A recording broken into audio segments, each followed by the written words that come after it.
All right, welcome, ladies and gentlemen, once again to Virtual Racing Network. Tonight, as you can see, we are here at Michigan. I believe it's International Speedway, but either way, we're at Michigan here for tonight's race for the RACECORE iRacing Drivers World Racing Series. We have a lot of drivers in here ready to get started here in the next 10 minutes. But before we do that, we need to go through all of the sponsors that make this race and this broadcast possible.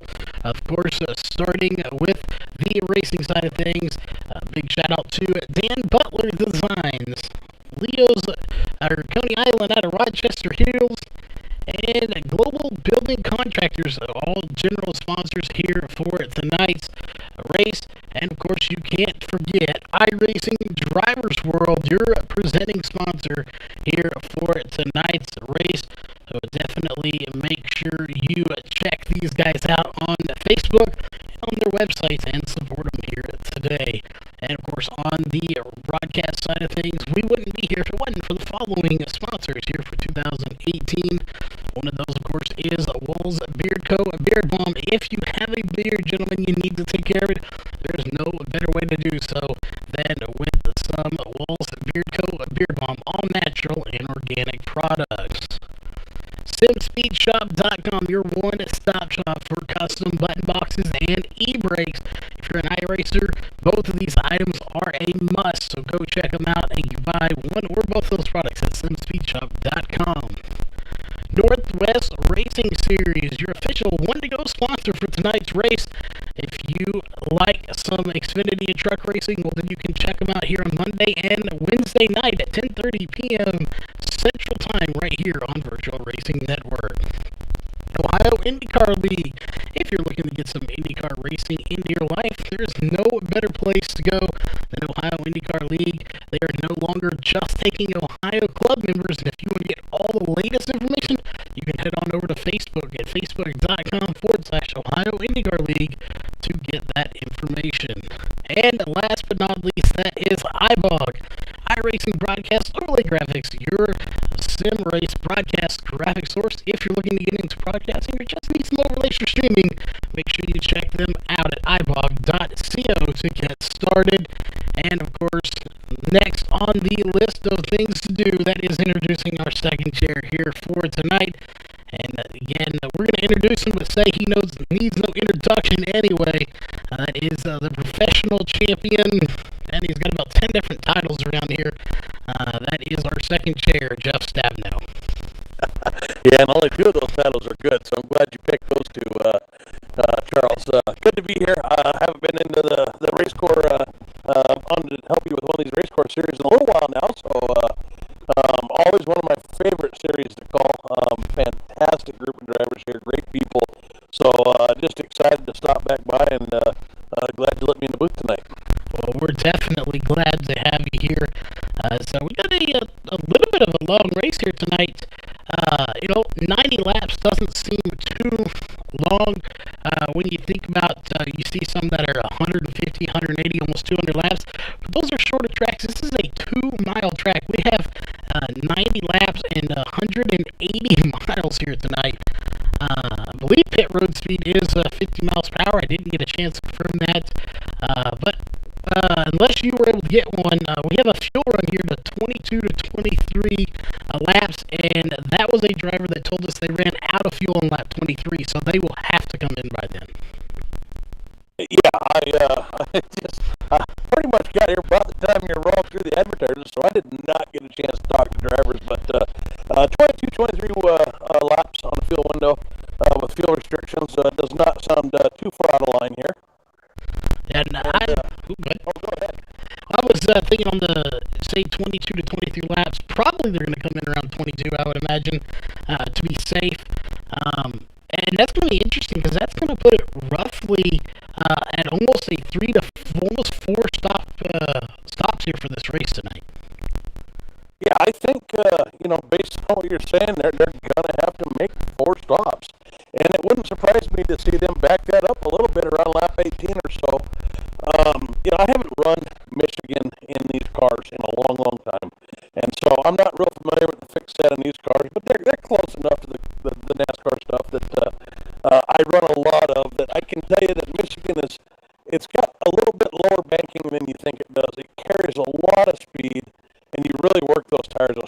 track, these cars get really loose, like hard to hang on to.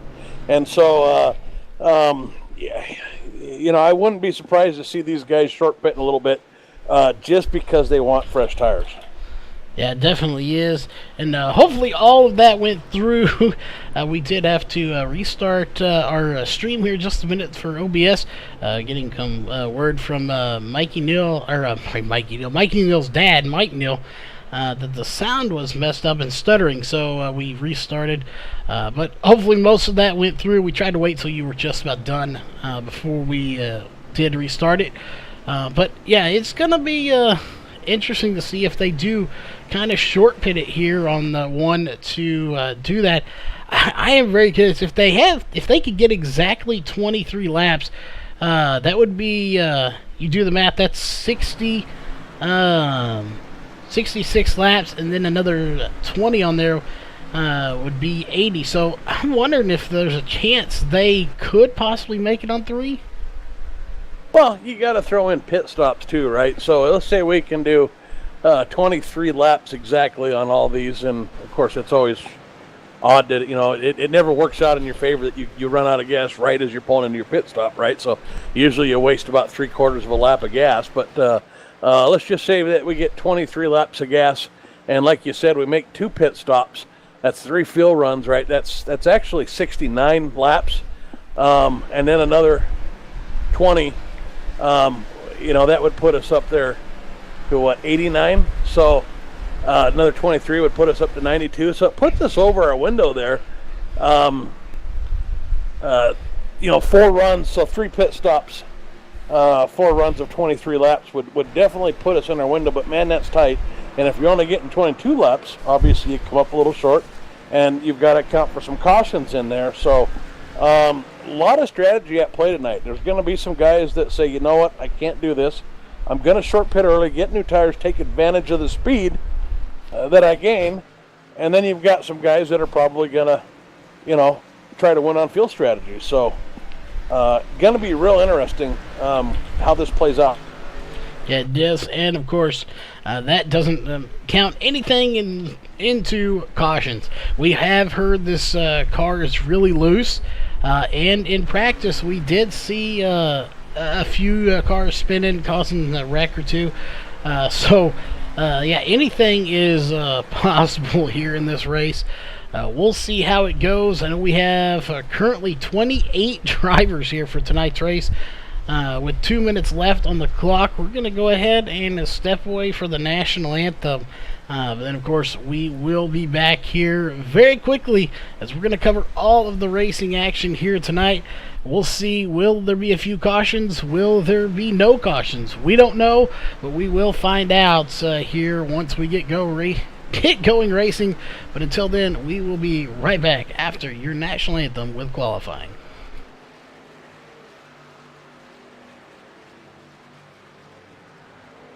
We take you down onto the track for our opening ceremonies. Ladies and gentlemen, please rise. Please remove your hats.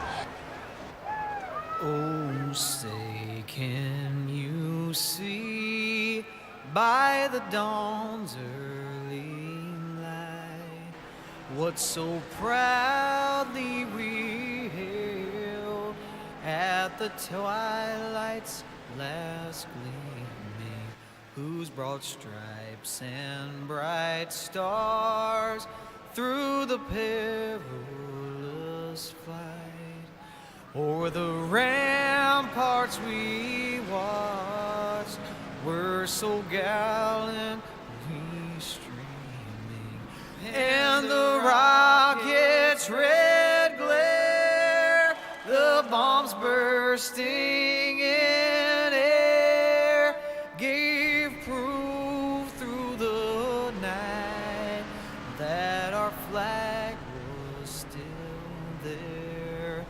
Oh, say does that star-spangled banner yet wave o'er the land of the free and the home of the brave?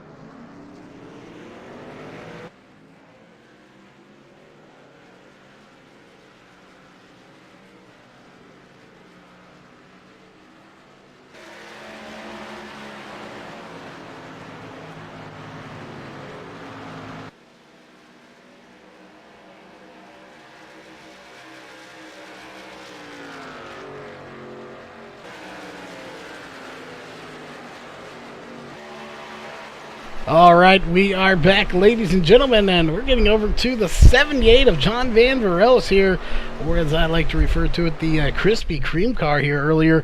And we watched him earlier. He was out there when they did one of their pit parties. We almost had some Budweiser flavored Krispy Kreme donuts because Mikey Neal and him almost got together on the track. So I'm not sure I'd be a fan of Budweiser tasting Krispy Kreme donuts. Charles, forgive me here for a second.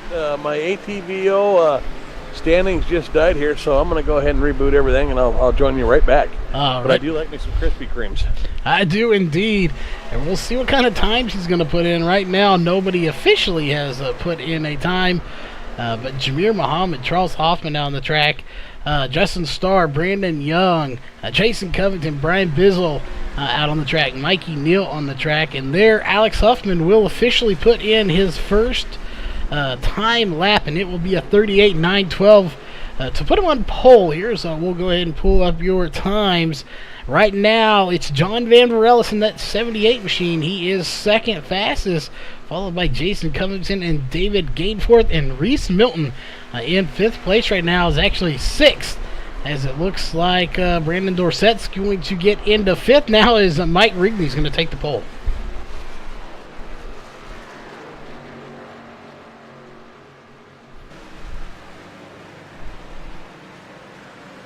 And looks like Jeff's still getting his stuff in, so we'll see here. Alex Huffman's still in second. John Van Varellis still third. There is Brandon Dorsett in fifth place right now with a 39.148. Justin Starr currently 10th place with a fast time of a 39.436. We'll see as they are still changing it up. Looks like Charles Hoffman going to go to third place with a 39.058 as he's scraping the walls. So his next lap will not count. We're going to go back here. We do have a brand new driver here, Jeff. So since you seem to be back here, I think it is the 19. The correct pronunciation of that name is Francois Peltier is actually how you say the name. I actually had to go and confirm that with him to make sure we got it right tonight. Well, welcome to the league there, Francois. Great group of guys you're running with here. You actually got several new drivers to me. Not having called a lot of the races this season, a lot of new drivers in here that I'm not familiar with. Of course, a lot of the old ones I'm very familiar with, and even one driver who's new to this league as far as I can tell, but I'm also very familiar with because he runs in a couple of my leagues. Yeah, Josh Coley new here, as well as Sterling Smith. He's actually new to me as well. We'll go over to Josh Coley in that number 33. Interstate Batteries, nice looking paint job as well. And he actually did, I believe, fourth in his very first race here. So, or it might have been his second race, but either way, coming in very strong, representing Northwest here, the Northwest Club. And he's going to probably do good here tonight. Seventh fastest just now with a 39.119. Yeah, Josh Coley, very good driver. He's a fast driver. He's a real race car driver, and he's just a racer at heart, got that mentality. So I think he'll do well here. But, man, he's got some stiff competition here. I don't know who else has stepped up here, but I'll tell you what, Jameer Muhammad and Mikey Neal are just kind of in a league of their own. And, Josh Coley, I think he's only been on iRacing for about a year, so reminds me a lot of where Mikey Neal was maybe about 6 or 8 months ago as far as his driving. So good to see him get in this league, and, hopefully he can give these guys a little bit of competition. Like you said, a couple other new guys I'm not real familiar with, don't know much about, but, man, there's a lot of old familiar names here. Alex Huffman, Charles Hoffman, John Van Varellis, Jason Covington, Mike Rigney, just guys in the top 10 are all pretty familiar names. Raymond Jaeger there is new to me, though. Has he been here for a while this season? He is not. This, I believe, is his first race as well, as I have not seen him before either. So there are a lot of new drivers here. So I'm kind of impressed that we got new drivers coming in a little bit into the season, and also, excited to see how they do. Yeah, me too. I see that we got a lot of guys, got a couple guys in the high 3,000 I rating here. So, we've got, I think, Mikey Neal and Jameer Muhammad are kind of 4,000 I rating guys. Having raced with, like I said, Josh Culley, I think he can, compete at that with guys like that.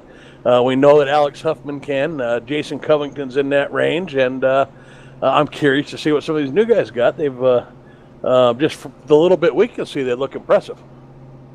Yeah, definitely do. And speaking of impressive, it looks like all of them are on the line. It's time to go ahead and get through the Wolfsbeard Co. starting grid. We got 28 drivers here, so Jeff, you want to go through our first 6 rows, and then I will bring it home. Yeah, absolutely. On the pole, we got the 8 car of Mikey Justified Neal. On the outside front row, the other driver we've been talking about is one of the favorites here, the number 2 car of Jameer Muhammad. In row 2, we've got the 30 of Mike Rigney and the 83 of Alex Huffman. In row 3, we've got the 63 of Charles Hoffman and the 78 of John Van Varillas. In row 4, we've got the 10 of Jason Covington and the 33 of Josh Culley. In row 5, we've got the 23 of Raymond Yeager and the 5 of Brandon Dorsett. In row 6, we got the 101 of David Gainforth, and rounding out your top 12 is the 76 of Reese Milton. In row 7 is going to be the 19 of Francois Peltier and the 51 of Brandon Young. In row 8 is going to be the 50 of Sterling Smith and the 91 of Jim Locking. Row 8 is going to be the 99 of Justin Starr and the 64 of Tony Rice. Row 10 is going to be the 40 of Sal Casey and the 75 of Bill Edwards. Row 11 is going to be Brian Dorsey, and the 28 of Brian Bizzle. Row 12 is going to be the 56 of Mike Taylor and the 14 of Tyler Rowland. Row 13 is going to be the 6 of Matthew Ellis and the 70 of Sam Crow. And rounding out the field here tonight is going to be the 00 of Scott Masick and the 31 of Scotty Zerk. Just in time, the pace car dives off. Mikey Neal gets a huge jump, and there's the green flag in the air. Mikey Neal got a huge jump on that start, though. Yeah, and I've got a little bit of an issue here, Charles. I seem to be slightly delayed, and timing screen's not working here, so I'm going to have to load out and try to load back in. Not sure what's going on here, but I'm about 30 seconds behind here. Oh, that is not good. Definitely. You might check your thing. Make sure it's not in replay mode somehow. It does happen. It's not. First place I went, buddy. Well, that is not good. Well, hopefully it'll get sorted out, and we'll look for you to be back here in a second. Meanwhile, while he reloads, we're going to go back here. We may have a little bit of battle position. Mike Rigney gets by the 2 of Jameer Muhammad, and he will take that position. Huffman battling for 3rd position right now with Mike Rigney as Jameer Muhammad's going to get back by him. Once again, let's dip down low here. Again, it looks like, just to update everyone here, as we're on already lap number 2. We're going to go back here and watch this group. Scott Masick, Bill Edwards, and Tyler Rowland did not start the race here, so 3 drivers did not take to the grid. 25 drivers did start the race. We're glad to have all of them here, and we'll see how this race goes. As the camera gets in focus there a little bit, they all come through the little tri-oval here. We'll just have to wait and see how it plays out. And looks like, Jeff, you are back.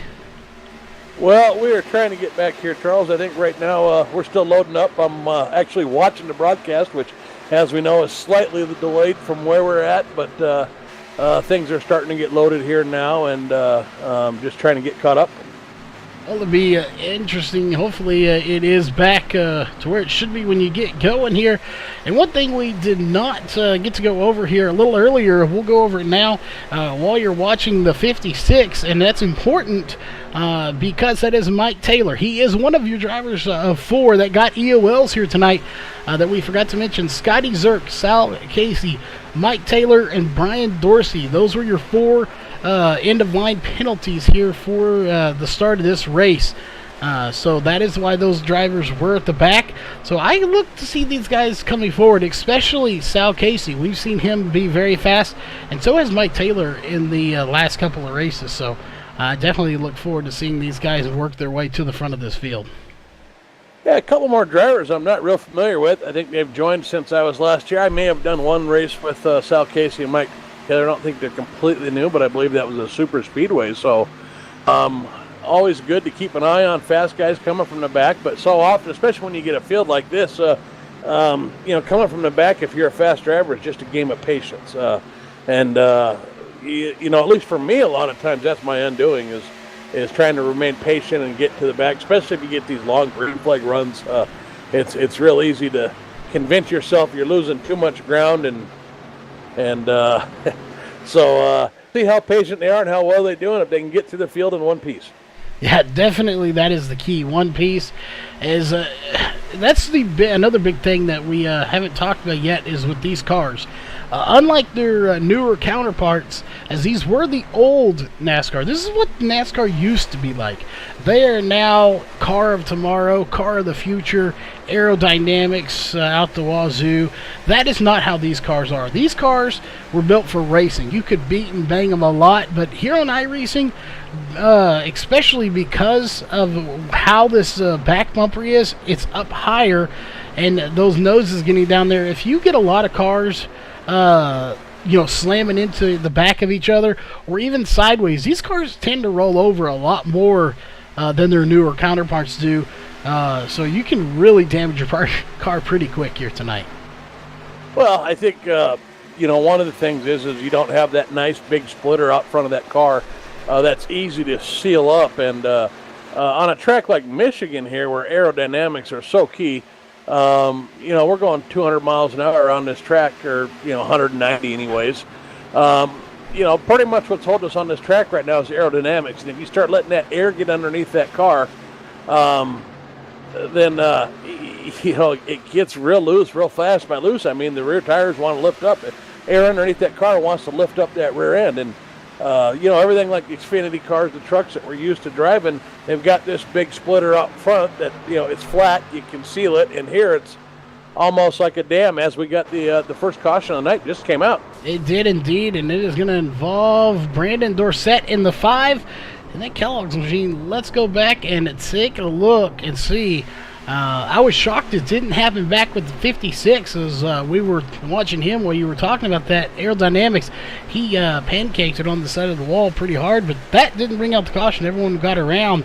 We're watching the 5 here of Brandon Dorsett to see what might have happened. And I'm not sure if it started with him or he just became part of it, but we're about to find out. Yeah, I just caught the tail end of that, and it looked like he just got loose as we were talking about that. But actually somebody in front of him got into the wall, which is what I missed. I think it was a 78. Do we have a 78 driver, John Van Verlis, and a Krispy Kreme? Yeah, Krispy Kreme's got smashed up there a little bit. Yeah, he got into the wall and just lost way too much speed for the 5 to react. And 5 got into him, and then we had cars going everywhere. So it was not a case of getting loose. It was a case of getting up into the wall. And it's real hard to run that high line that John Van Verlis was running up there. And that's where you got to run when you turn in. But if you drive it in too deep, you get into this part of the track that's got no grip.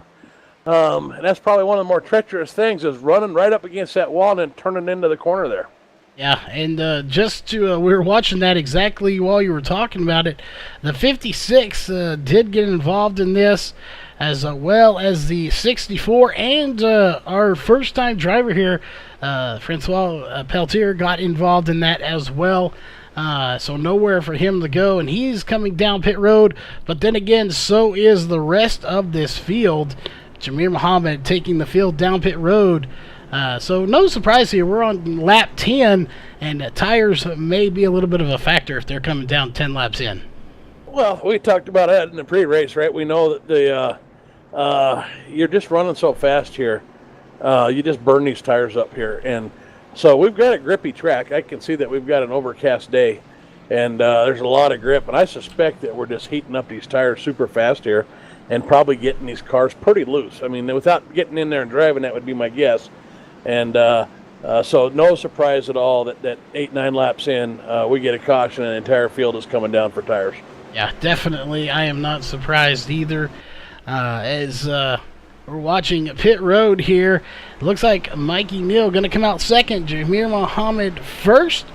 Again, something else not too surprised there to see as between Jamir Muhammad and Mikey Neal, they have led every lap so far that we have completed.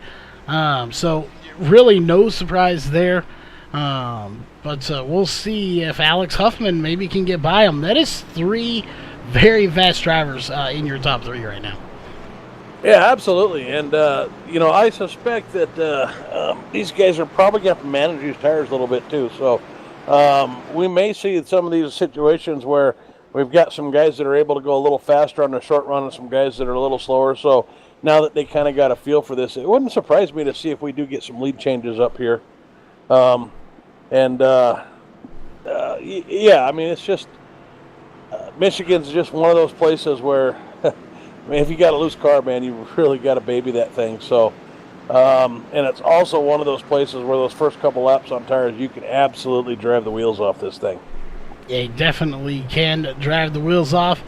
And we're just going to see how this goes and how everything works out.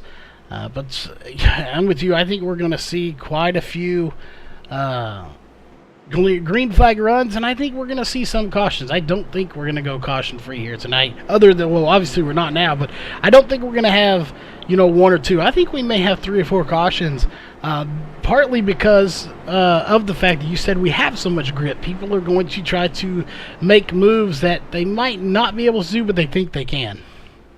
Well, early, the hard part is using those tires up early when this thing will stick. I mean, they can make those moves early. It'll definitely stick, and you carry more speed through the corners. You work those tires, and it's almost like a temperature where you get these tires. It just feels like they lose all rigidity. It's like you're driving on Jello cubes. Sometimes it feels like. So, we've got an overcast day. We've got a cool track. We've got Michigan, which is a super fast track. Like I said, I haven't driven these cars on here for a long time, but I suspect here somewhere between 10 and 20 laps, these things turn into a big handful. I definitely think you're right. We'll see. We'll keep an eye on their lap times and all of that once they get going for a long green flag run, assuming we do, and I think we will, as they come to get the green flag going into turn 1. We're looking up here at the front. Jamir Muhammad has already pulled a nice little size lead, and it's going to be interesting to watch these front guys, mostly because we saw in the original restart, Mikey Neal got a huge jump. Jamir caught him and passed him to take the lead. So Jamir obviously, I think, has the faster car here tonight, and Mikey Neal was able to lead some of those laps because he was able to get that jump. So if we have a caution and we come back with maybe like 2 or 3 laps to go, whoever is up front, old or new tires, that may determine, if they can stay out there on older tires. They might be able to make it if they can get a good jump. Now, I'll tell you what, I don't think older tires are going to be what you want up front. As far as who's faster, I think Michigan is usually one of those tracks where you really have to work so hard to manage your tires. It's hard to tell until we see a full run who's maybe faster or not, right? Somebody might be just running those tires off 7 laps in, and somebody else might be trying to make them last for 15. So hard to say, but I don't think I've ever really been at a Michigan race where you want to be out there. Oh, we got another accident there. I just saw looked like maybe the 99 involved, and I think maybe the 33 at Josh Coley got into him. And we also have Reese Milton in the 76 into the outside wall hard. So a lot of drivers going involved, but no caution coming out this time, as it looks like some people beating and banging, scraping the wall. But again, no caution coming out as they're 3 wide coming out of the corner back here with Josh Coley. Yeah, the 33 just did exactly what the 78 at John Van Verlis did there. He got into that wall, entering the corner. We talked about how hard that is. Got it loose, saved it, but got into a couple cars, and fantastic job of driving by all these guys, not to lose any spots, but we did collect a few cars in there. Not to lose, I should say, not to bring out a caution. Definitely some guys lost some spots. They did, and more contact is, it looks like, I'm not sure who that is. The 31 of Scotty Zerk just drives right into the back bumper of, I believe, Brandon Dorsett, which shoves him into Josh Coley in the 33, and still no caution, but Scotty Zerk, I don't know if he just lost control of the car or what happened there, but just straight into the back bumper of another car. Yeah, I just trying to catch up and rewinding that last crash, so I'm not going to be able to actually go look at that one because I didn't get it marked. But definitely getting these things into the corner seems to be the trouble spot tonight from the first two crashes. Not sure what happened in the second one. Maybe somebody scraped a wall and, of course, got checked up in front of somebody again. Yeah, that was very interesting there. Maybe we'll go back and look here if we get a chance. I was able to bookmark it. So we have a note of where it is, and that's going to cause a little bit of damage here, but we're going to go back to the front where Jamir Mohammed still has a sizable lead here at the moment, almost a second over Mikey Neal. So Jamir definitely has a winning ride here tonight. I think it's just going to be a matter of if anybody can catch him by the end of this race. But right now, I want to focus on this battle here, as you got a nice little battle going on between Jason Covington and Alex Huffman. Yeah, Jason Covington, Alex Huffman running pretty tight there. Alex Huffman, I didn't see Jason Covington overtook him, but I know he started third on this run, so at some point Jason Covington was able to overtake him. We missed that, but Alex Huffman right back all over Covington's bumper there, and looking to get the place back. But what's also surprising here is these guys have really closed that gap to Mikey Neal up there in front of them. So I'm curious as to whether or not Mikey Neal is saving his tires, or if this is just a track that's giving a few problems, because we're used to seeing Mikey Neal up there closer to Jamir Mohammed, at least in the races I've watched, than kind of falling back into the clutches on the long run. Yeah, well, I will say this for Mikey Neal, and this is a quote from Mikey Neal. At least we'll do best quote we can. I believe his words were, I am going to suck tonight. He does not like this track. He doesn't claim to be good at it. But then again, I will say this about that 8 of Mikey Neal. Tracks that he says he is not going to do good at, he's won at before. So just because he says he's not good at it doesn't mean he doesn't have a chance to win. Mikey Neal is one of the most humble 16-year-olds that I've ever met in my entire life. So you go talk to Mikey Neal, and he's just pretty amazing kid, and not surprised at all to hear him say he's going to suck at this tonight. It's pretty rare that I hear him ever say that he's going to go out and just win. But that's what he does a lot of. He goes out and wins a lot. Yeah, he does. And, I don't want to take his spotlight there away, but go back here, if you can, back to 8th place, even really back to 10th place, and look at this group going on back here. That front has kind of thinned out a little bit, but look at this group behind them, from 8th all the way probably back down to 16th place. There are an absolute ton of cars in this little group right here all together. Yeah, I guess... we see a nice little pack of cars there. Of course, as soon as you tell me to go back to it, they kind of single file up. And then another group of about 5 cars behind this group here. So, there's some good racing further back in this field for sure. Yeah, there definitely is. As we're trying to get some camera angles here that give you a good feel for this. And you're right back here in this group where we're watching. You got a couple of new guys in here, or some kind of new drivers. You're back here with the 9 of Brian Dorsey, Raven Yeager, Sam Crow, Mike Taylor, Justin Starr. So a mix of new, semi-new, and brand new. Yeah, and that's one of the nice things about Michigan is it's just so wide, especially on those back stretches, and you can kind of come off the corner in a couple different lines. Michigan really lends itself to this kind of racing, side by side, 2-3 lines. as a driver, you oftentimes get frustrated when you're out there trying to run around, and there's really only one line that you can be fast in. And Michigan's certainly not like that. Although, if you get just a little bit aggressive with that line or run it just a little bit off, Michigan will also make you pay. So I know a lot of drivers don't like Michigan, but I think it's a great track. Yeah, it definitely, I agree, it's a nice track. Better than some I prefer to go to here.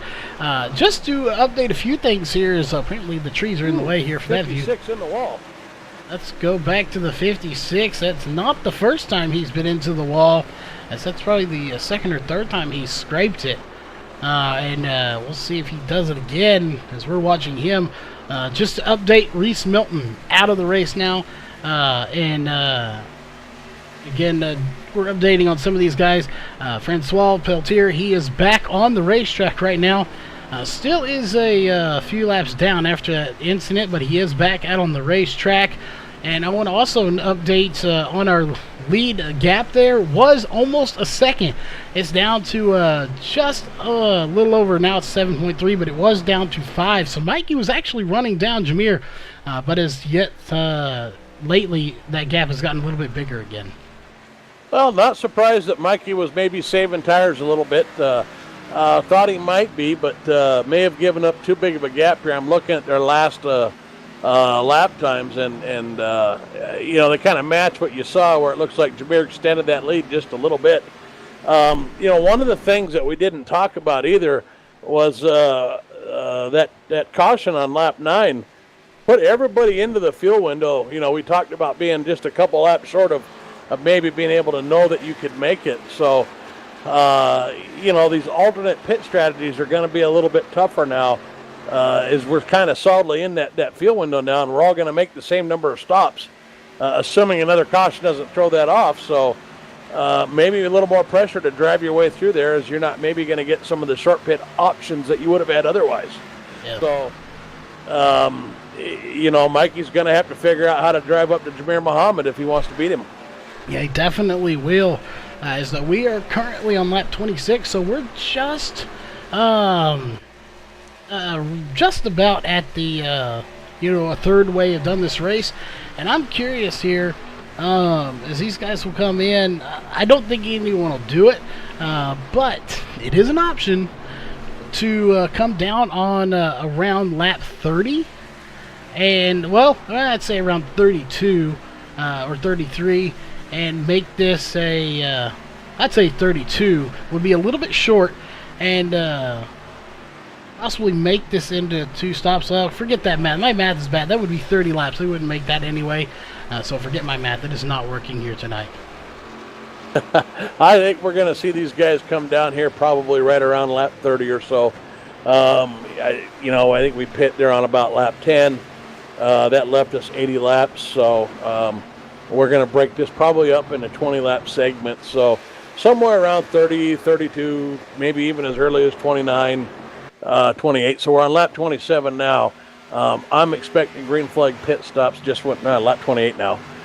So I expect to start cycling through green flag pit stops. Maybe somebody short pits on this lap, but most likely here in about 2 laps. We'll let you answer this question from Mike Neal in chat.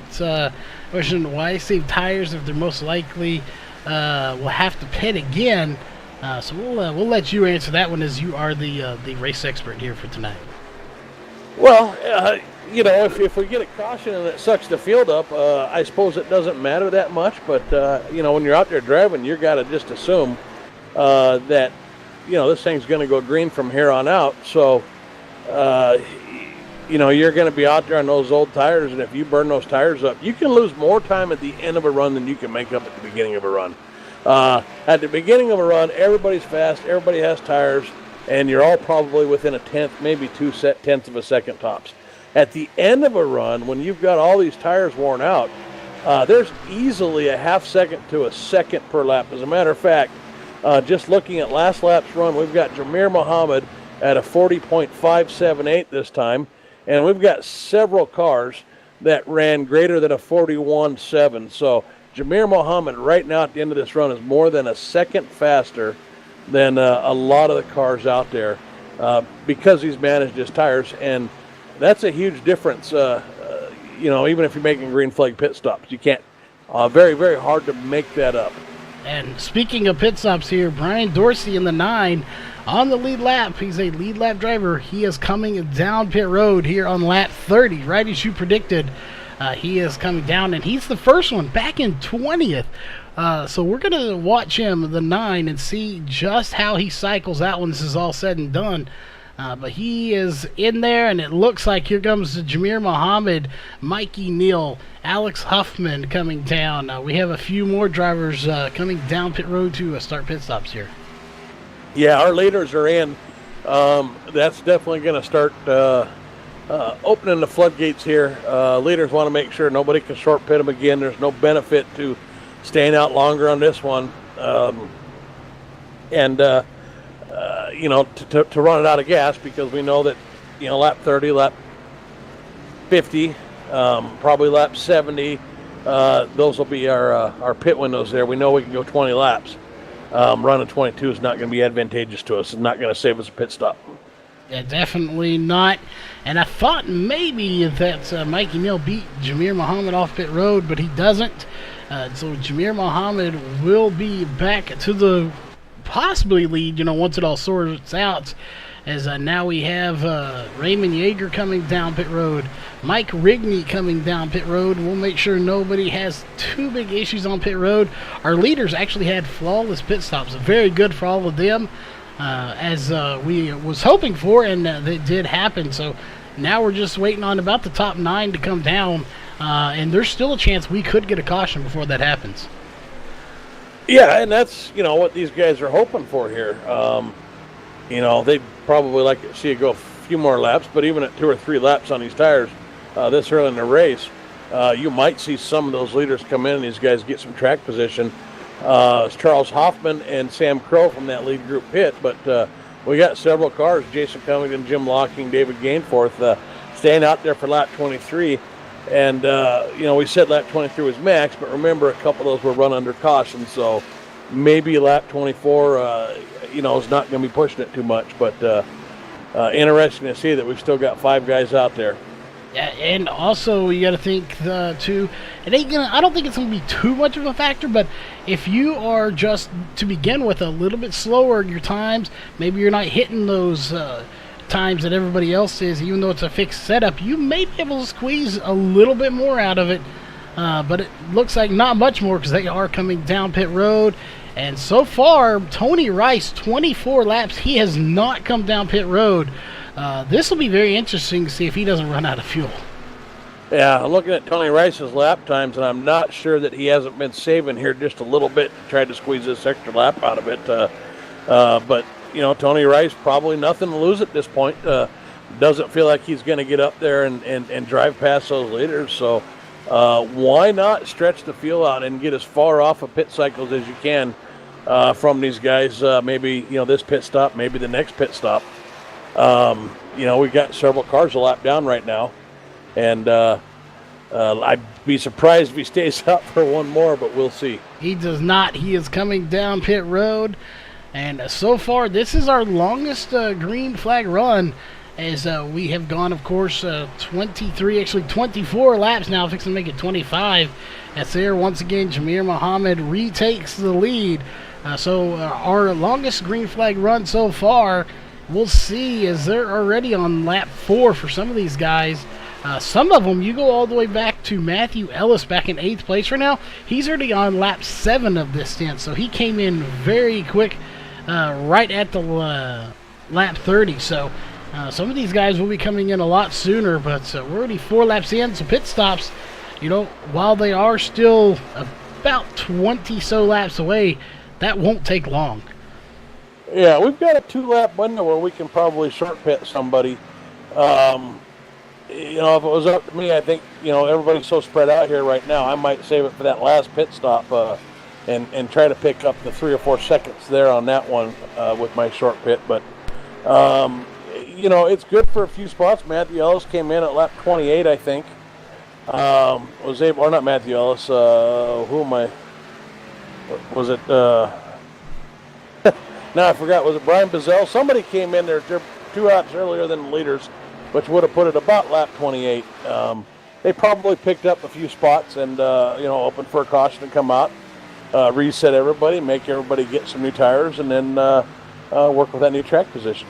I know unless I missed Matthew Ellis, the first one I saw come down was the 9 of Brian Dorsey. So, but he only had 6 on his stint, whereas you're right, Matthew Ellis does have 9 on his now. So, he must have come down a little bit earlier than everyone else, about lap 28.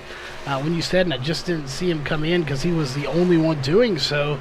And, considering he came in several laps early, he's still in the top 10, so he's not out of this by any means. Well, we got 2 seconds easy of fall off, right? So by short pitting 2 laps earlier, you're going to gain probably 4 seconds on the field. The fall off isn't as great at the end of the run, but you can really only do that once in this race, the way the fuel windows have worked out, and still have, I got to think about that. Maybe you can do it a little bit more than that, but and still have that fuel window to short pit at the end. So you're going to lose a lot of time running a fuel run out, but you'll pick up a lot of time short pitting. So it's kind of one of those games and one of the pit strategy ones. It's not as big as 3 stops versus 4 stops, but 4 seconds of track time by pitting 2 laps early is a big deal. It definitely is. And if we get a caution, that might be good for 5, 6, 7, 8 places. Yeah, because I was doing the math here, looking at their laps. Some of your leaders, like Jamir Muhammad, their fastest lap, 38.886. When he came down pit road, he was running 41.6s was his last lap. So that's actually almost 3 seconds off. Actually, it is roughly 3 seconds. So these guys are really losing time there for your leaders. And I would venture to guess if they're running that as hard as they are to run those lap times, as we have 2 drivers here that are running 38s, Alex Huffman and Jamir Muhammad. Everybody else is in the 39, so they're running that car as hard as they can. Yeah, they, and Michigan is, it's not real rewarding to guys that overdrive it, but there are ways on this track, because we've got the progressive banking, that maybe you can make a car that would otherwise be bad handle better later in the run. And to see Jamir Muhammad running as good as he was late in that run and running as hard as he was early, I would say he's definitely a driver that's figured that out. He definitely, I think he has too. And we'll go back up to him. And right now, Mikey Neal is still trying to run him down. He does have only a gap of .483 now. On that last run before pit stops, he was almost at a second. So he has closed that gap a little bit. But Mikey Neal right now just kind of trying to search around and find the line. It looks like he's going to try to run the exact same line as Jamir Muhammad. And so far, he is possibly reeling him in. Really, he's not losing, but he's not really gaining either. Yeah, and it's interesting watching Jamir's line here. And a couple of these other drivers, I assumed that these cars were going to get real loose as this run started going on. And watching the way that these guys are kind of running this track here a little bit, it looks to me like these cars are actually getting tight here later in the run. As I'm watching these guys kind of dip down into that lower lane in the corners, and that lower lane actually has less grip. So it's because it's a flatter, it doesn't have as much banking, and it's actually a little easier to turn, but it's a little harder to hold it straight down there. And I figured these guys would kind of start moving up the track as the run went on, trying to get straighter runs off the corner and catch these cars a little bit. But that's not what I'm seeing. I'm not seeing guys trying to catch the tail end of this car coming up the corners. Not really seeing their lines move up the track. If anything, it's almost like they're still dipping down into that lower line occasionally to get things to turn a little bit better. Yeah, I definitely agree. That looks to be what they're doing. And here lately, as we are just about at the halfway point, I think everybody's really kind of spread out here for the most part. There are some little battles going on here. You got Jim Locking here in a battle with the 9 of Brian Dorsey and the 101 of David Gainforth.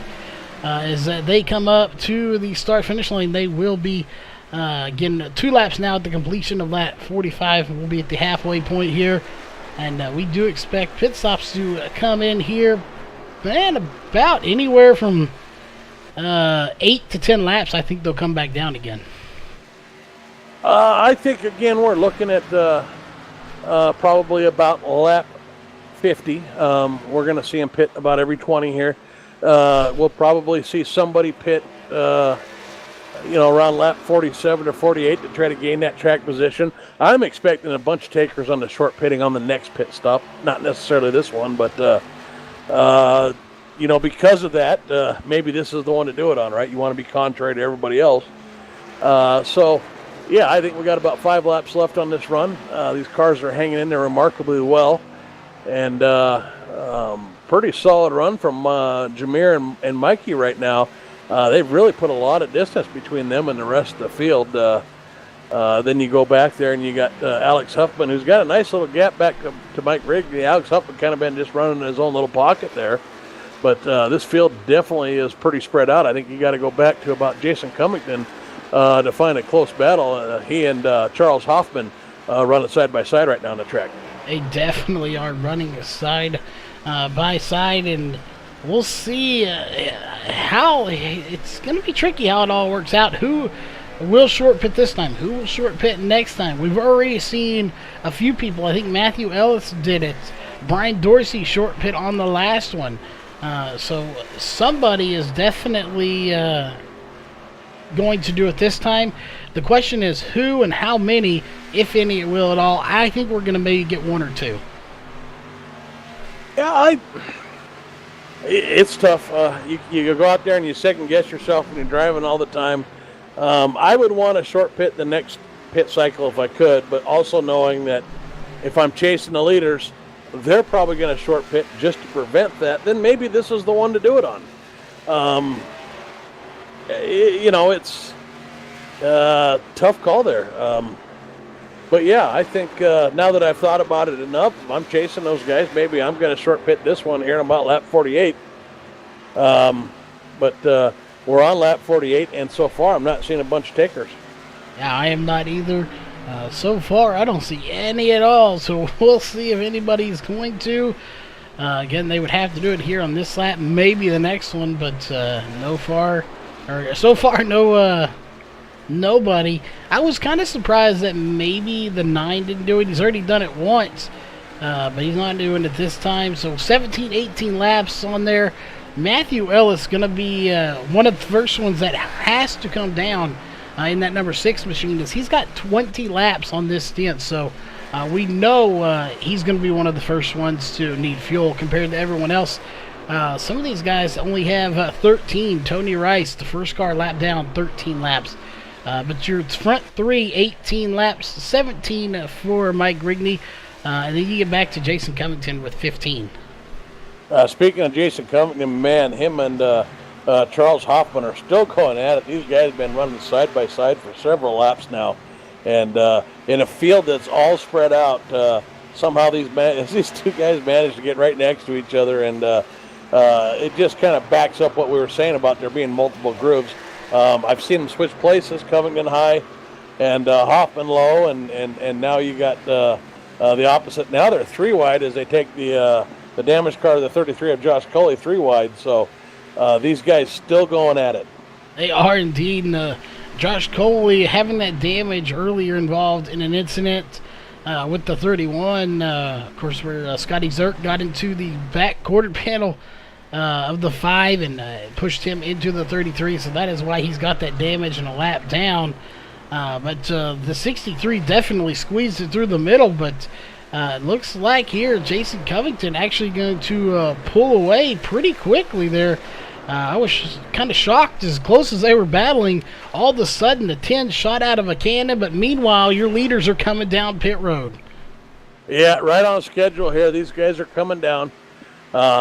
we didn't get a lot of takers for short pitting them, so I think we got a couple guys that may have beat them by a lap, if that.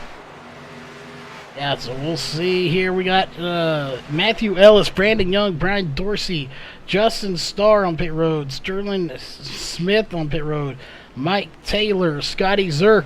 Really the whole entire field coming down, and once again, Jamir Muhammad barely beating Mikey Neal off pit road.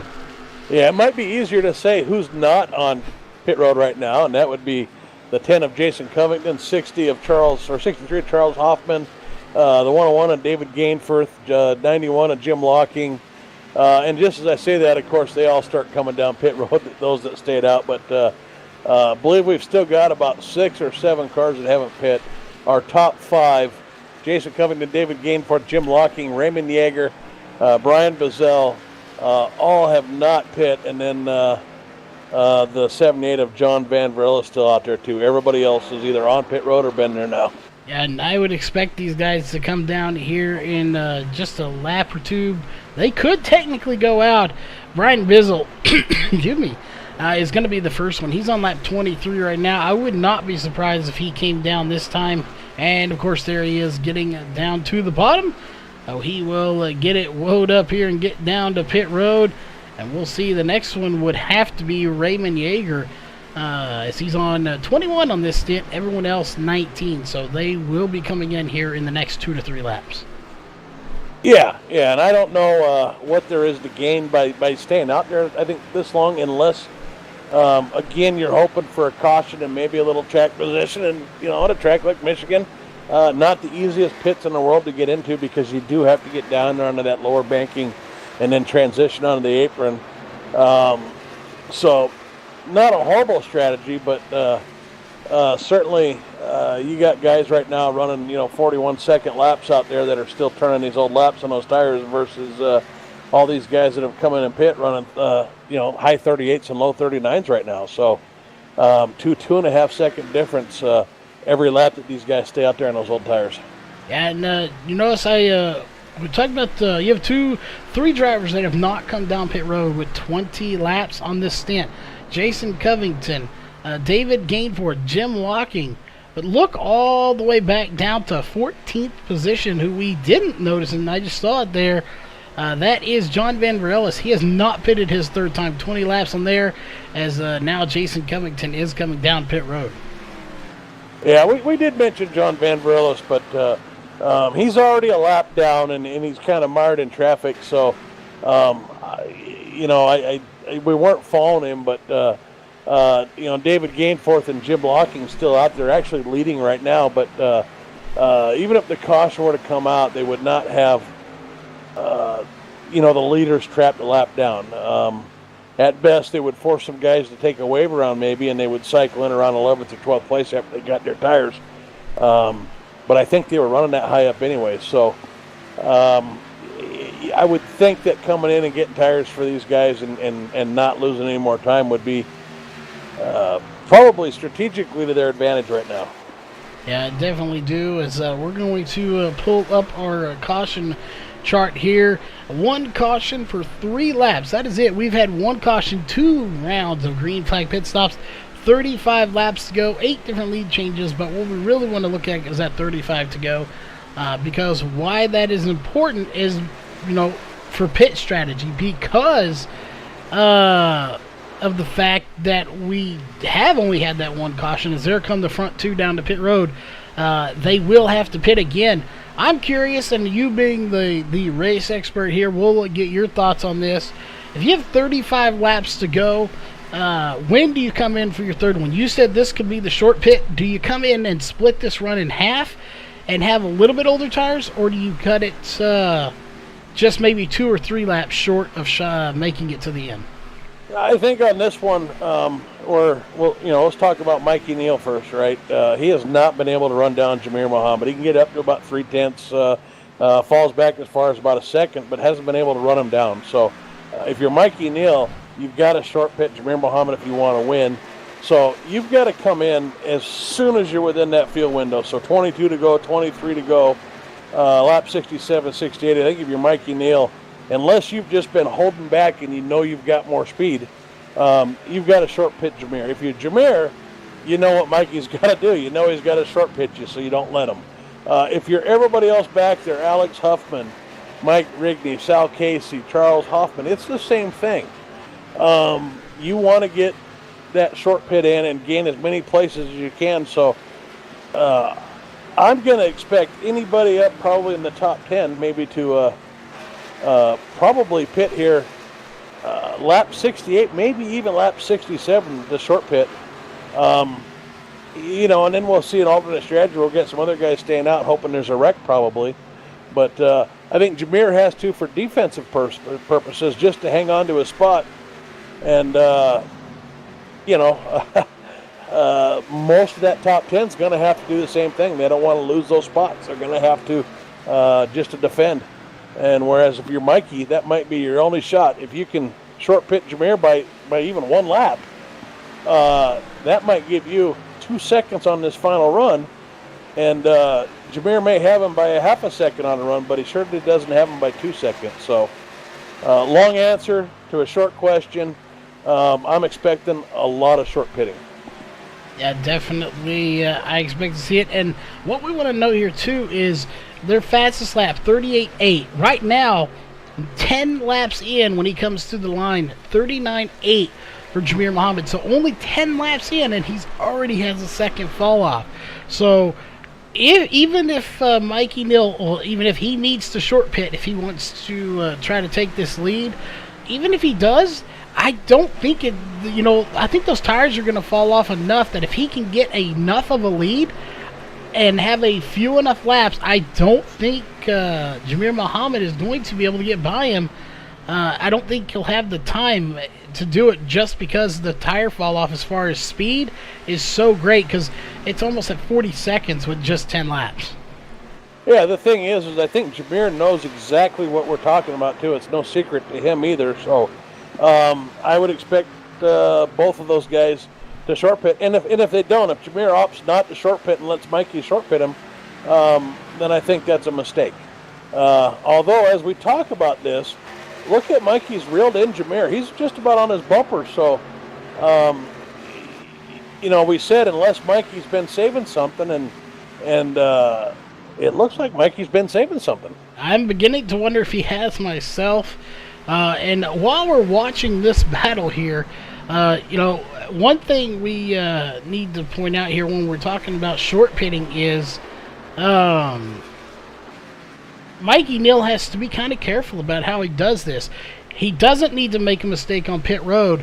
However, as close as he is to Jameer right now, that's going to make it, at least from my perspective, that's going to make it more difficult for him to short pit, because Jameer can see him, and if Jameer sees him starting to go down to the bottom and slow down a little bit, he's going to know he's coming down pit road if he sees him in the rearview mirror. So Mikey Neal, his best bet is going to have to be to try and get to pit road at the last minute and not let Jameer see him do it. Well, if you're Mikey Neal, what you'd really like to do is right there when you hit that short window, be side by side with Jameer Muhammad. Put him on the outside so you can make that last second peel in, and there's nothing Jameer can do. He can't react to that. Because if you're behind Jameer, then he can still pull down. He still knows that you probably want to short pit him. And so, you know, if Mikey is able, and it looks like Mikey's lost a little bit of ground here again, so we'll see. But if Mikey's able to run him down, I would think that Mikey would like to be inside of him on that lap that he plans to short pit, if that's indeed a strategy. Definitely, I think it could be here. And they did just go around a lap car, so that could have been a factor in it, as well as why he lost a little bit. Can't remember, I believe that was Brandon Dorsett that just went by, if I'm not mistaken. But a lap car did just play a factor in there, as it wasn't Brandon Dorsett. I'm not sure who that is back there. I'm not sure who that is. But regardless, a lap car was back there involved in it, so that could have been why he lost a little bit of time. Yeah, and, you know, I think right now, unless we get a yellow flag, the race is between Jameer and Mikey. Alex Huffman's carved out a nice little pocket for himself here, running in third place, but he's almost 7 seconds behind these guys. and then 2 seconds of, above fourth place. So, as far as for the race win, this is our battle. And then as far as battles on the track, I think we really almost got to go back down to about 11th and 12th place before we start seeing some cars, battling each other. These guys have really gotten so spread out that it makes seeing a caution kind of unlikely. It really does. I don't think we'll see one. If we see one, I think it may be coming down pit road, people trying to get on there, possibly even on the track of them trying just to get to pit road. Not necessarily on it, but we are within the window. I believe you said lap 67, 68 was when drivers come down, would possibly come down. I believe that is correct. We are currently on lap 66. Yeah, I think 67 is rolling the dice a little bit from what we understand. If I feel good about 22 and what we've seen in this race so far, I think 68 is probably my target lap. And if I'm Mikey Neal and I got anything in the tank, right now I want to start driving up and getting to the inside of Jamir Muhammad. We'll see if he can do it as we're watching them two right now. They're on the backstretch, so he needs to get up there very quickly and get to his inside. And like you said, kind of trap him out there where he really doesn't have a whole lot of time and he just won't be able to get there. I don't think he's going to make it, though. The question is Mikey going to sneak down the pit road? And I don't think he is. They're coming up to the line. Yeah, I think we got to do one more lap. I think this is the one. And, again, it's easy to sit here and not know what these tires are doing and say we got a short pit, But I'm sure these guys know what they're doing out there. But I'm really expecting, if I was driving the number 8 and knowing what I know, which is not much right now, I would certainly be looking at trying to figure out how to short pit Jamir here right now. And if at all possible, hang him out there.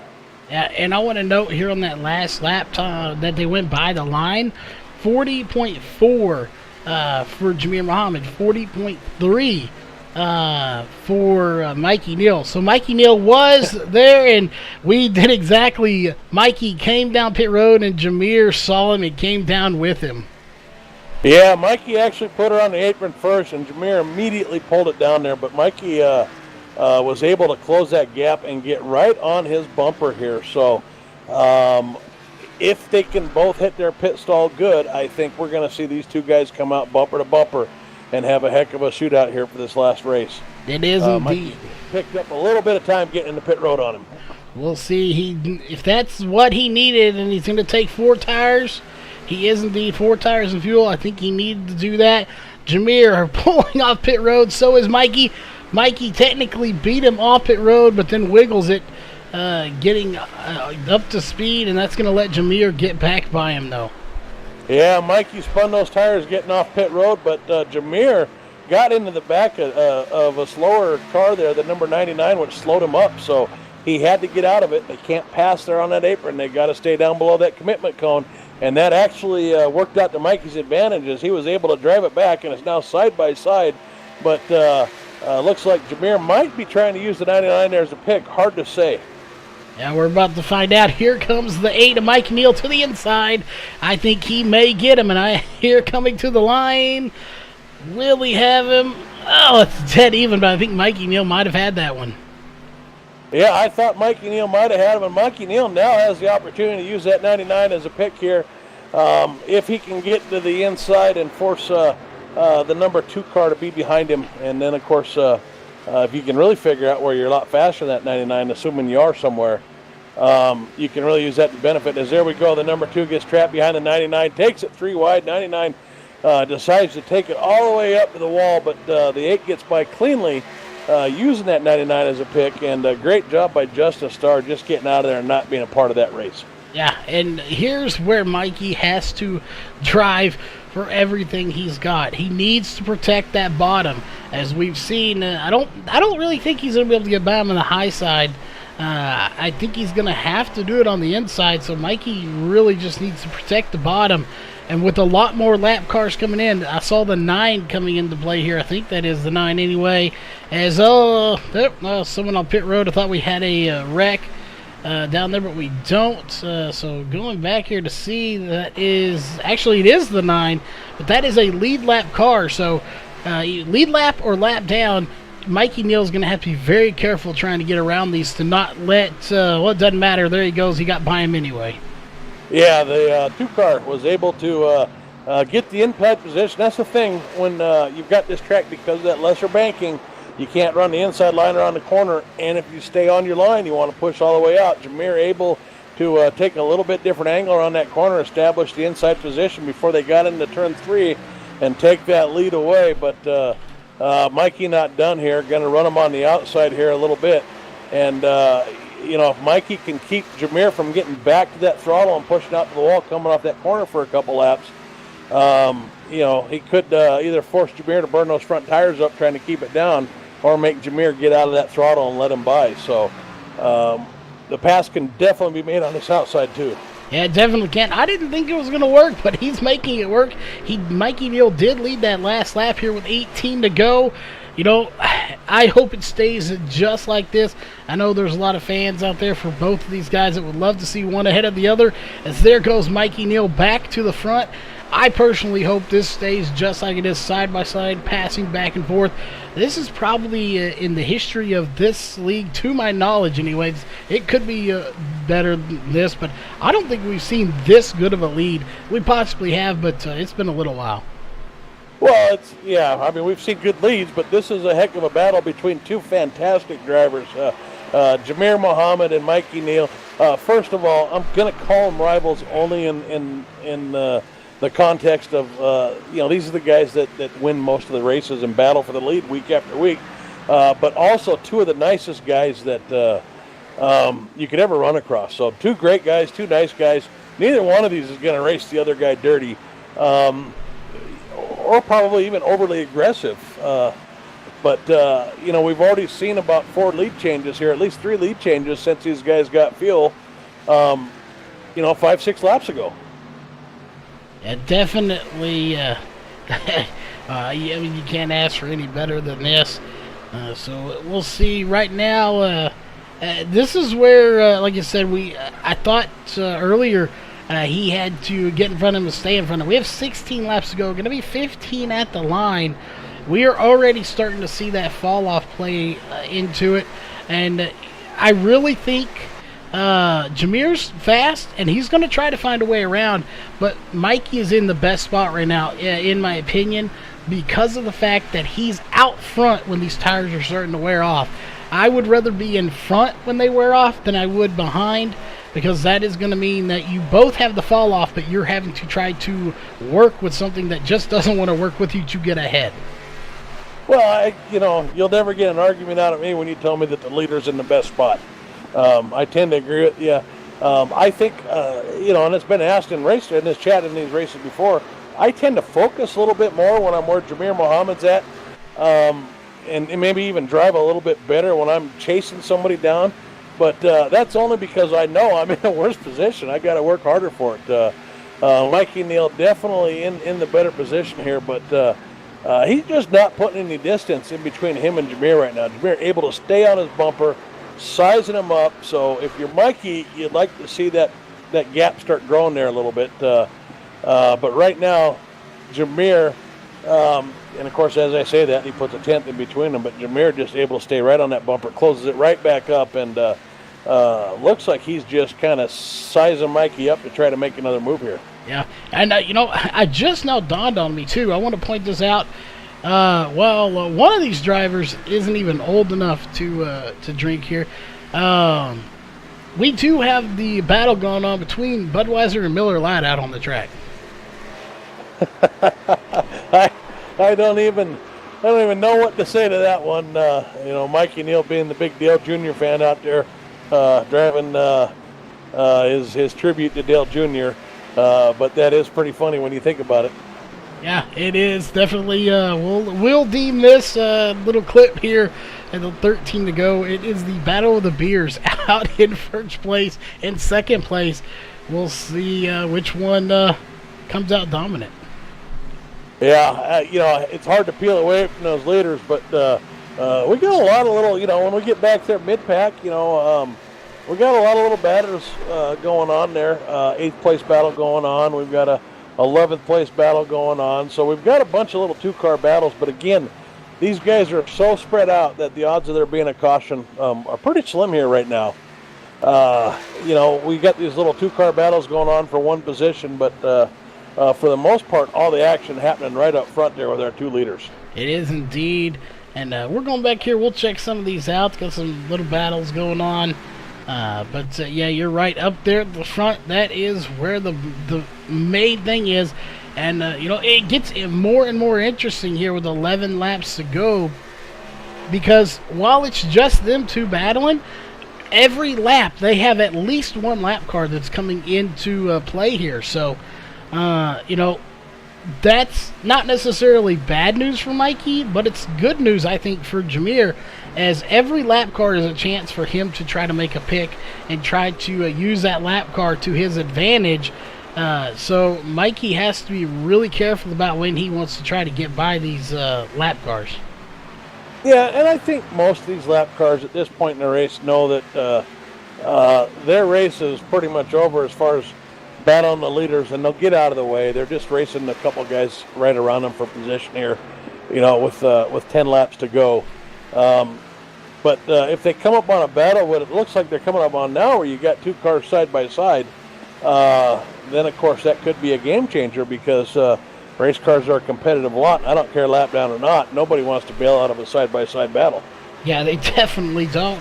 I hope it doesn't come down to what it did today, but in the real NASCAR race, if anybody hasn't watched that, you might want to go watch the clip of that. But today's actual NASCAR race, the way that finished, it was 2 cars side by side, beating and banging to the end. Hopefully we don't have the beating and banging, but a close finish wouldn't be bad, we very well could have it. As it's shaping up to be just like that race was, 2 cars battling for the lead. Yeah, we got 2 drivers out there that really aren't the beating and the banging type, but they both seem to have equal speed. And so seeing these guys side by side coming across the finish line, not going to surprise me a lot here. If we do see that, I won't be very surprised. And it looks like Jameer Muhammad's going to try to make a pass on the outside, but he wanted to do it, but I don't think he's not going to take it 3 wide there with the 70. That's just not his style. He didn't want to risk it. And that's the big thing here, too, is he has a lot to risk if he wants to try to make a move like that. And he didn't think it was worth it to try to thread the needle and go through the middle like that. Yeah, there's a question from Titans Row asking about the stripes on the back of the bumper. He notices the green stripes on the back of the 8 car and the 23 car. What he doesn't notice is that the blue car, the 270 and the 70 both have blue stripes. They don't show up. What those are license levels based on your safety rating. The B is a green license for public server open races, which means that you can race anything up to like an Xfinity car on the oval. Can't race the Cup cars.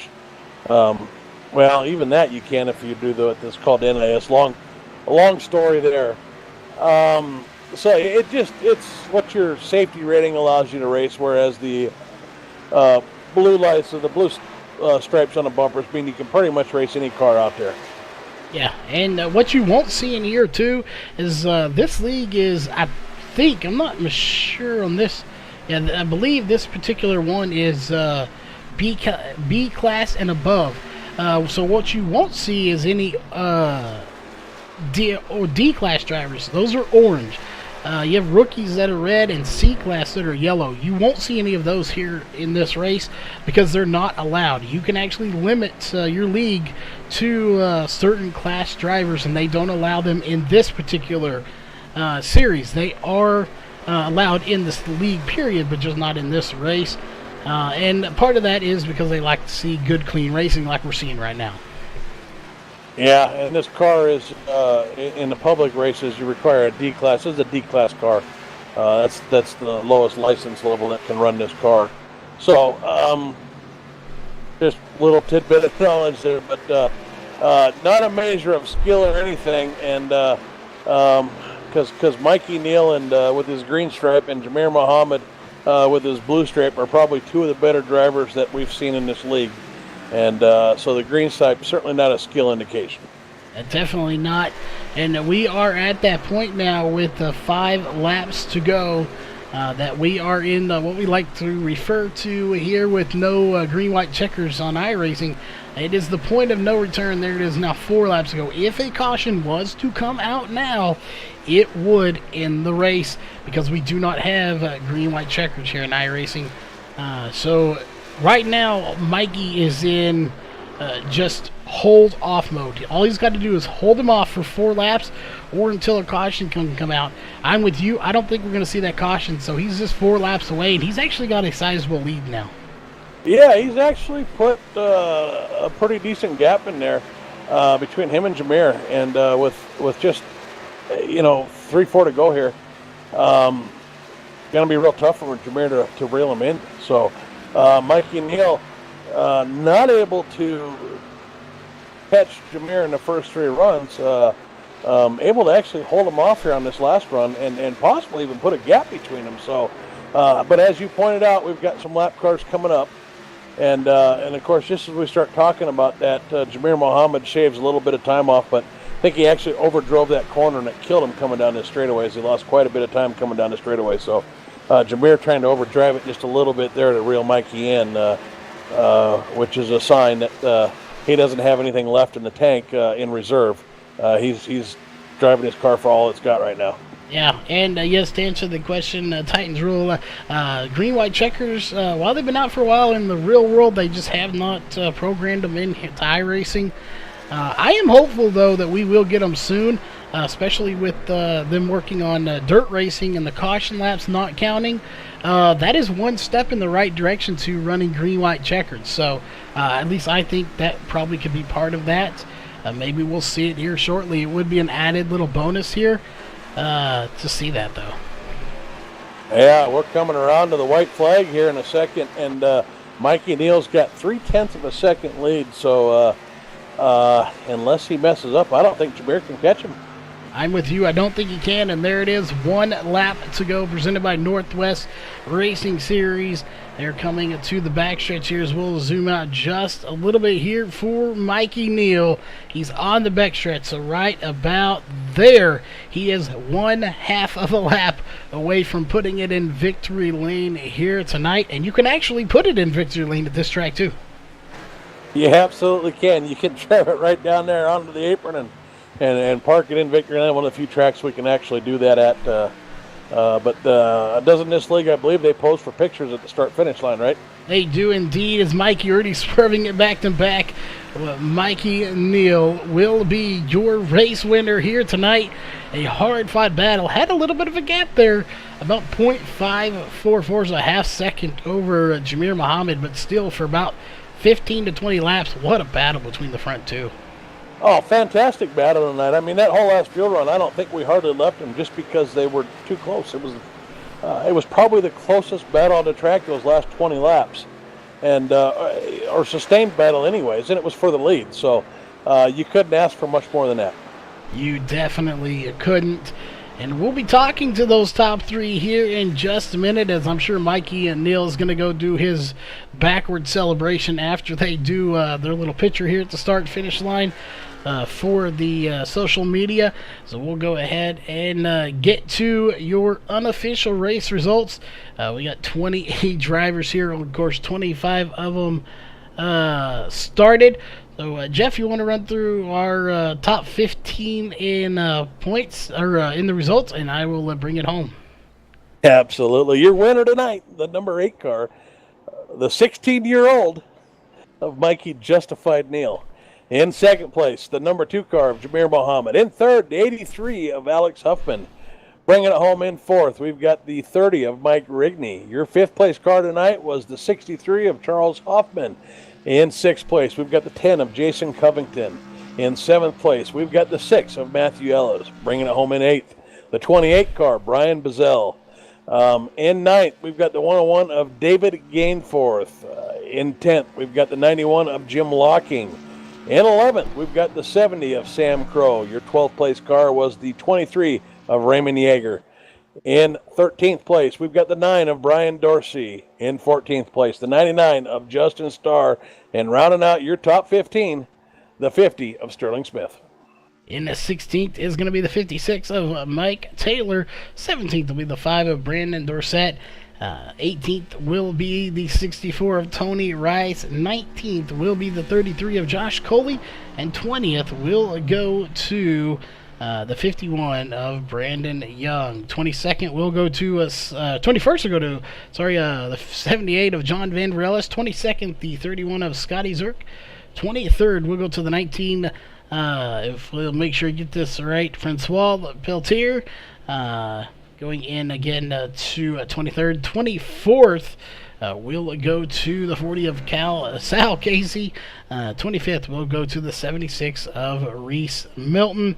And that will actually do it here for your unofficial race results as Scott Masick, Bill Edwards and Tyler Renaud did not start the race here tonight. We'll be right back here in just a few moments, of course, with your top 3 interviews in the post-race show. So don't go anywhere. We'll be right back.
All right, we are back, ladies and gentlemen, once again here with your post-race show, and we have your top 3 drivers here in the booth with us to chat it with them here just a little bit. Coming in 3rd place here is the 83 of Alex Huffman, a teammate of your race winner. You led 2 laps here today, started 4th, finished 3rd, so you did go forward here in the race. But we heard earlier coming into this race the car was going to be a little loose, and then we saw some big wrecks in practice. But overall here, we did not see many cautions. I believe only one for that matter. So how was this car handling, and how did it handle compared to what you thought it was going to be coming into the race? The car was a lot tighter than I thought it would be, that's for sure. I was expecting a slick track, but with the dynamic weather the way it was tonight, it was really grippy. It's just these cars wanted to plow the corners worse than a dump truck, it seemed like at some points of time in the race. And I lost quite a bit of time to Jameer and Mikey because I got a little bit too close to the wall and had to let up a lot, so I lost a lot of time there. And they were the class of the field, that's for sure. They had a handle on this track, I guess, a lot better than I thought I did. Well, definitely, it was some good racing here. Had a little bit of a gap there for the front 2 to you. Coming into tonight's race, as far as getting the win, what did you think your chances were? And had we had a caution, do you think you could have given those guys a run for their money? I think I would have had a lot better shot at winning if I did have a caution, because I noticed every time I would pit, I'd gain almost a second on them after. I had decent short run speed, and at the beginning of the race, I realized I had good short run speed, but they were able to conserve a lot more tires than I was on the long run and just pulled right back away. And they were class of the field for sure. Jameer and Mikey were. Definitely. Would have been interesting to see if we had that one more caution to stack the field, but it didn't happen here tonight. So always good when we don't see a lot of cautions, but obviously sometimes you just need that one. That being said, we know you got some sponsors, and shout outs to who would those be for that 3rd place finish. I gotta thank iRacing Drivers World for sponsoring this series. Global Building Contractors for sponsoring our Tuesday night Xfinity series. Dan Butler Designs, you guys at VRN, RACECORE, Justin and Dan, the admins, and my family and friends who support me when I do this. Well, definitely, we're glad to have you here with us, and just an outstanding run. So again, congrats on third place. One spot ahead, that is the two of Jameer Muhammad. You led the most laps here tonight. You led 51 laps. You started second. You finished second. So overall, we can only say you had an outstanding run, a really fast car. But what we really want to talk about here is those last from to lap 20 on, after that last pit stop. What was it like battling with Mikey there for those last probably, I would say, at least 18 laps? You two were side by side, trying to work your way through lap cars. When it comes to racing, is that about as good as it gets? Yeah, that's what we race for, is for that fun side by side close racing. Me and Mikey we were pretty close the entire time since that first caution after, I guess, lap 10 or so. And yeah, the last 80 laps was basically white knuckle racing, and it was a lot of fun. And you could always count on racing with Mikey, and it's going to be clean and close, and just no worries with racing with him. Oh, definitely. I can just we don't even have the words for it. It was just an awesome job by every driver out here, especially you two, to race as good as you did. I don't think you even made contact with each other, not once, not a single bump or scratch on those cars. Just really good, clean racing. You couldn't ask for anything better. Just fast. Same question kind of coming into tonight. We always expect to see you be fast. So what did you think your odds were here of getting the win? And was that better or worse? Did it work out better or worse for you here than you thought? I always feel like I got a good shot at these larger tracks. That's kind of where I do better at than the short tracks. So, I see Michigan, and I feel like I have a good shot at it.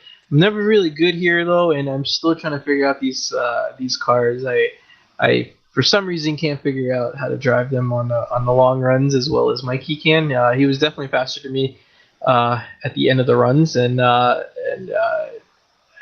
had a bit of more short run speed than he did. Yeah, it just it was a close battle coming in and off of Pert Road, especially that last one, and then kind of got held up by lap traffic, and then we swapped positions like once or twice, and he got me at the end there. And once he got in front, I just could not pull off a pass. He was just faster than me, and so I was just trying my best to keep up with him there. You did a good job there. Ended up being about a 0.5 a second gap. So again, you led the most laps. Just came up a little short, but some great battling there to get to the end. So we know you got some sponsors and shout outs. Who would those be for that second place finish? Yeah, sure. Thanks for you guys for doing broadcast. Hope it was a fun one to watch out there. I'd like to thank Global Building Contractors, Dan Butler Designs, and our series sponsor, iRacing Drivers World. And just give a shout out to my wife and my son, my mom and dad. Yeah, that's it. Thanks, guys.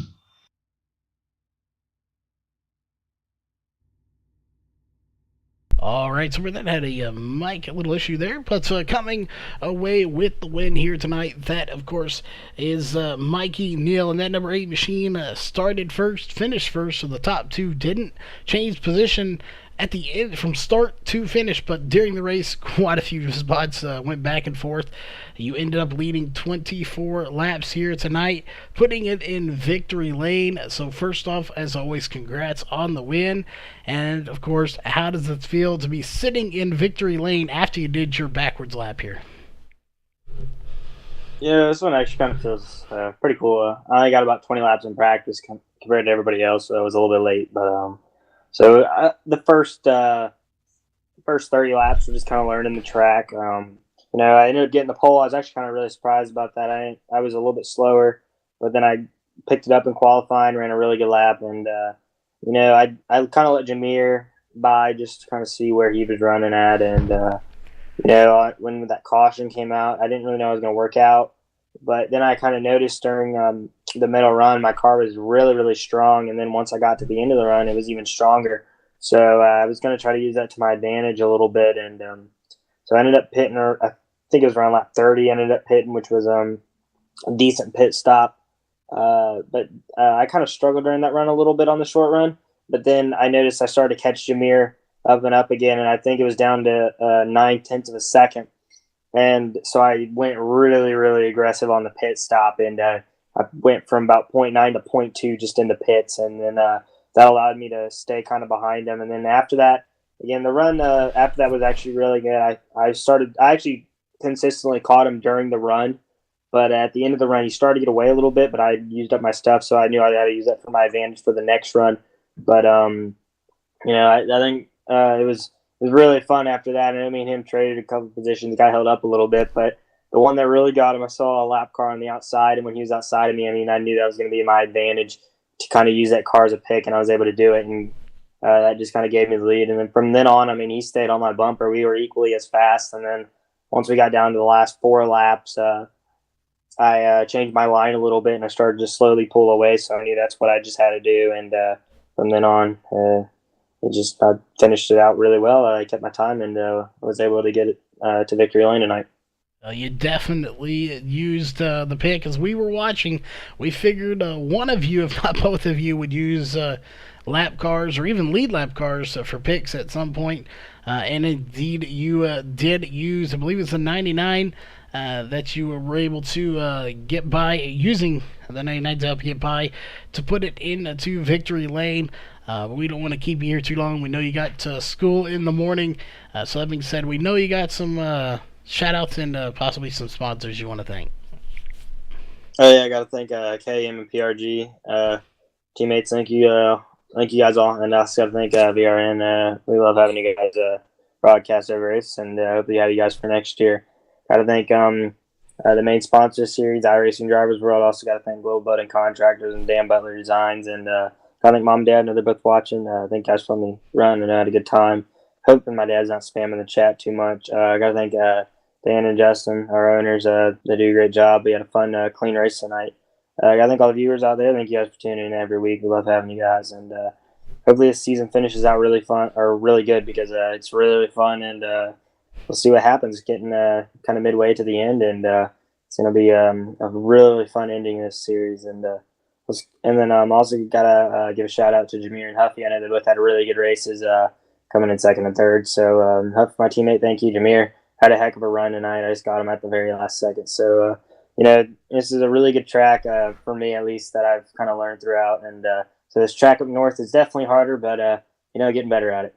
Oh, definitely getting better. I thought you were good to begin with, but always out there improving on the track. So again, congrats on the win, and congrats to everyone on their top 3 finishes and everyone for making the race here tonight. Before we sign off, we are got to thank all the sponsors, of course, here for this series.